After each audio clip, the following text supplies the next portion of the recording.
Hey, what's up, everybody? Welcome to Music Theory and Nature with Gillian. That's me. I'm just going to wait for a couple people to chime in. Hi, Cameron. Before we get started, make sure everybody's here, or everybody that wants to be here. How is everybody doing? Cameron, is everything good? You're the only person here so far, I think.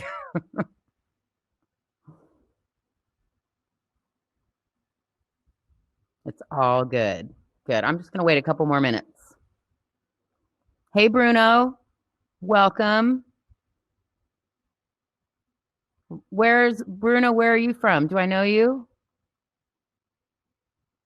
Hi, Ariana. All right, you guys rolling in Miami, right on. My mom's from Miami. London, making popcorn, right on, Shanks. That's a good thing to do. All right, well, I'm not going to keep us waiting too much longer. Oh, Peru, right on. Tampa, nice. Well, welcome, you guys. This is Music Theory and Nature with Gillian and her friends. So welcome. We're just going to talk a little bit about, and anytime you guys have any questions, please type them in or anything in the chat, and I'm happy to talk about anything or answer any questions. It's really great that INOCON is doing this innovation concert workshop series event over these 3 days. And while I think technology is absolutely crucial in, of course, now our modern time and how we're living, and I'm so grateful for it because I get to do things like this and still get to connect with people. I mean, Miami, Tampa, Peru. I got people here in Valencia on the chat. So I think it's really important for us to, in the midst of all of this technology, to really remember our core roots and why we're here in Peru representing and why we're here in the first place, and which is music. Music has brought us all to this video chat, to Berkeley, to whatever instrument you play, even to the music you just casually listen to or hear in the background of your life. So music is crucial, and it has always united us. I'm pretty sure I wasn't there, but I'm pretty sure the cave people were jamming. And before they were even using words, they were using sounds and rhythms and all these different ways to communicate with their bodies in this sound language. So I think it's really important for us to remember that that's what brought us together in the beginning, and it's kept us going through so much in the world. Music has always been the undercurrent of what gets us through situations. And it's been revealed time and time again through history that music is a soundtrack to our life. So I think it's really important for us to remember that music is us. We are music. And what is music but nature? If there's anybody in the group that thinks that music is not nature, you're going to prove it to me that actually they are the same thing. So we're going to take this nice fresh piece of paper, old school, get a Sharpie. Oh yeah, that one smells pretty good. Okay, and we're gonna write on one side of this piece of paper. Actually, the Sharpie kind of sucks. I got some options. And we're gonna write, what is music? So go ahead and in the chat, everybody just write some descriptions of what is music to you, or what do you think music is? This is interaction, everybody. Eric is typing. Music is life, totally. Keep going. We got to fill up this page. I'm going to put it's creativity. It's vibrations. Yes, soul. Good. What else? Brain food. Good one, Shanks. I need a couple more. I'm going to keep going. I think music is like trees, wind. Yes, air, emotions. Everything. Nice. Love it. Energy.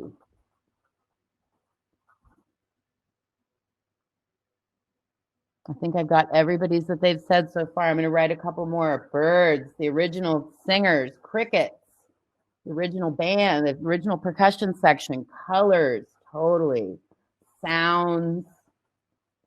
It's messy. It's organized. It's exciting. I mean, it's sexy. Power. Totally. Okay, one more. Poem of sound. What a good one to end on. If there's more, I can fit them in. Poem of sound. Okay, and now on this other side of the page, we're going to get our green Sharpie. And we're going to write descriptors for nature. Ooh, Zeppelin, nice. Okay, so nature, birds, crickets. I'm just going to go ahead. That's definitely birds, crickets, stones, rolling, and the rocks. Zeppelin is totally nature. Silence is nature. What else is nature, you guys? Home, beautiful. Power, totally. So much power. Chaos, absolutely. Leaves, nice. Oh, I'm going to go ahead and go with trees since they're connected. Calm, yes, beautiful. Light, oh, I love it. I'm going to go ahead and put dark in there. Calm, I got. A couple more, you guys. What is nature? The universe, yes. The rivers, mountains. I mean, music, right? Roots, water, yes, beautiful. We got a little bit more space, you guys. You're doing so great. Plants, yes. The Secret Life of Plants by Stevie Wonder. Everybody go listen to that. Rocks, fossils, yes. Ether, oh. Wind, fire, nice. Couple more. Humans are nature, are we not? And all the animals. The muse is totally nature. Okay, two more.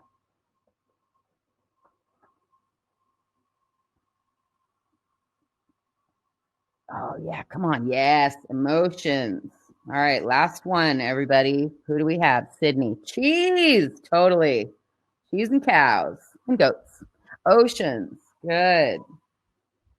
Vibrations.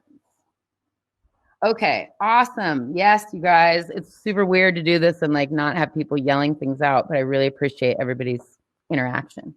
All right, so here we have this beautiful list. We'll read the music list first. So here we have music is life, creativity, vibrations. Music is soul. Music is brain food. Music is trees, wind, air, emotion. Music is everything. Music is energy, colors, birds, crickets, sounds. Music is messy. It is organized. It is exciting, sexy. Music is power. Music is a poem of sound. It's pretty beautiful. We could make a really long list, but we're on a time crunch, so we're going to keep our list at that. But what a great music list. Beautiful, you guys. All right. And then we have our nature list, which is birds, crickets, stones, Zeppelin. Nature is silence. It is home, power, chaos. Nature is leaves, trees, calm, light, dark, vibrations. Nature is the universe, rivers, mountains, music. Nature is roots, water, plants, rocks, fossils, ether. Nature is wind, fire, humans, animals. Nature is muse, emotions, cheese, and nature is oceans. Now, I'm going to do a little thing. I'm going to switch these titles. And let's see if they both work. And let's see if I'm right. If music is nature, nature is music, and we're nature, which means we're music. I think it is. So nature is life. Nature is creativity. Nature is vibrations. Nature is soul. Nature is brain food, and literally food too. Nature is trees. Nature is wind, air, emotions. Nature is everything. Nature is energy, colors, birds, crickets, sounds. Nature is messy. Nature is organized. It is exciting. Nature is sexy. Nature is power, and nature is a poem of sound. I would say that all of those fit definitely under that category. If I can get some like thumbs up in the chat that we all agree and that this is exciting revelations we're having. All right, let's see if it works on the other side. Yes. Music is birds, crickets. Music is stones. Music is Zeppelin. Totally. Music is silence. It is home. Music is power. It is chaos. Music is leaves, trees. Music is calm. It is light. It is dark. Music is vibrations. Music is the universe, rivers, mountains. Music is music. Music is roots, water, plants, rocks, fossils, ether. Music is wind, fire, and earth, if we're going to go there. Music is humans. Music is animals. Music is the muse.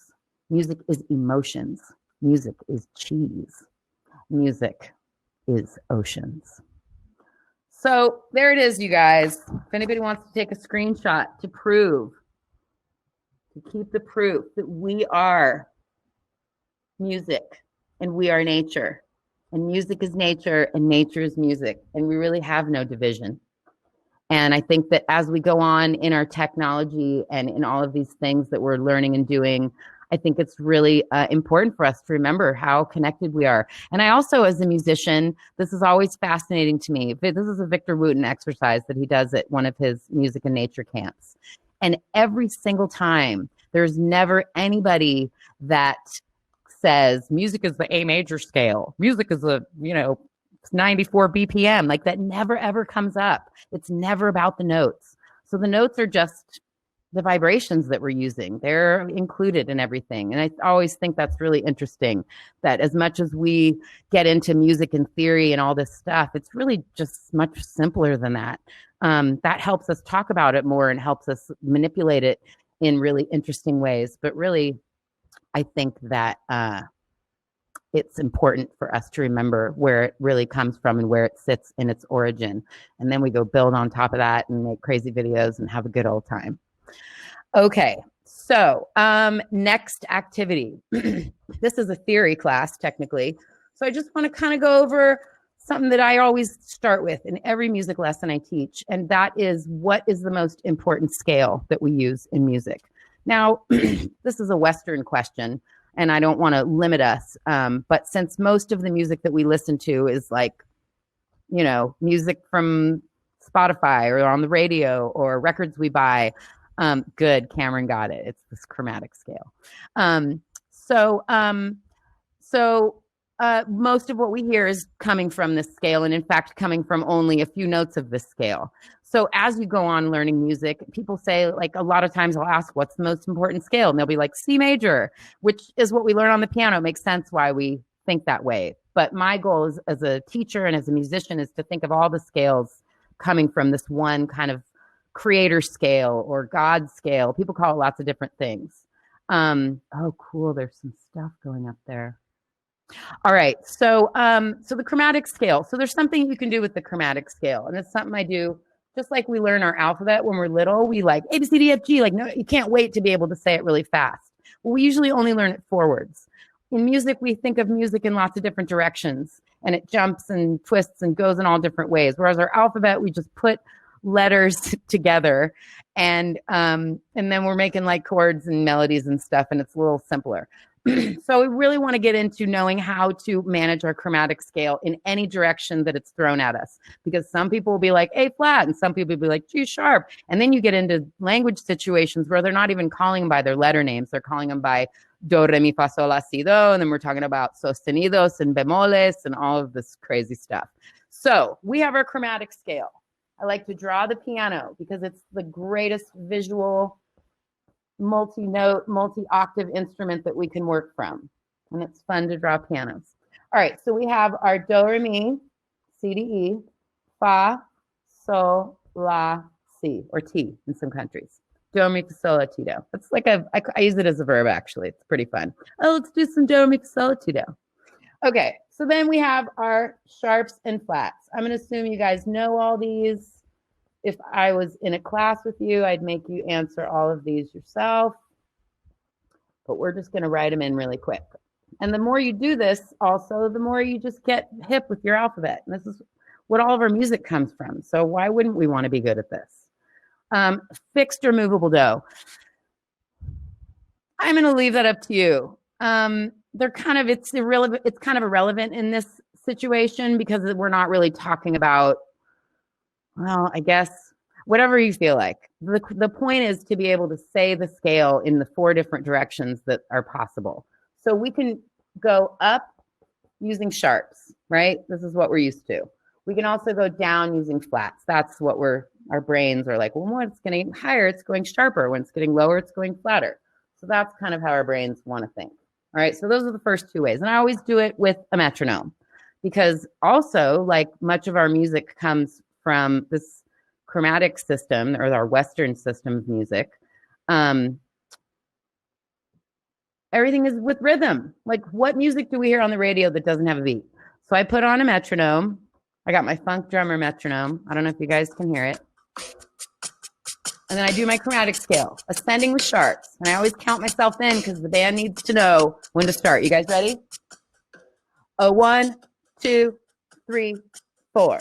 C, C sharp, D, D sharp, E, F, F sharp, G, G sharp, A sharp, B, C, right? And I run the whole chromatic scale. Then I would do the same thing with flats until I could do it like lickety split, set a tempo goal. Like 160 is, fast, but realistic. It's harder to say in Spanish, just so you guys know. Like, do sostenido, re sostenido. It's like funny. I had to do it in a lesson the other day. It was hilarious. Okay, so the other 2 directions are we can go down using sharps, which is a little bit against what our brain wants to do. And then we can go up using flats. So you set some goals for yourself, okay? And, we only have 3 more minutes. Crap. Okay, so that's your chromatic exercise. I have these 2 other exercises that I'm going to just, actually, no, I'm going to leave it open to any questions or other stuff. Oh, I want to tell you guys so much more. And yes, Cameron, chromatic comes from the word chroma, which means color, like the chromatic color wheel, or chromosomes determine our hair and eye and skin color and all that. It's more difficult, more funny. It is more funny. So here, we'll do one. Since we only have a few minutes. Counterintuitive is good. This is killer, more. Oh, I know, I wish I had hours. Okay, here's another exercise real quick. I hope you guys got that. If you didn't, just email me, gharwin@berkeley.edu.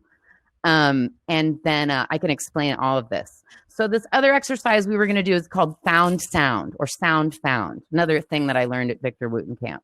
And you basically get in a group with 4 people sitting in a circle, and everybody puts on a blindfold, and you get some shaky sound making stuff in front of you. It can be anything, like anything. And you start a musical conversation, not with the intention of making a song or laying down a groove, but more of listening to each other. It's a listening exercise and an exercise in communicating, and which is ultimately what we are doing on stage as musicians, or even communicating with your technology, and just really being in tune. Oh, my email here, I'm going to write it in the chat. Harwin.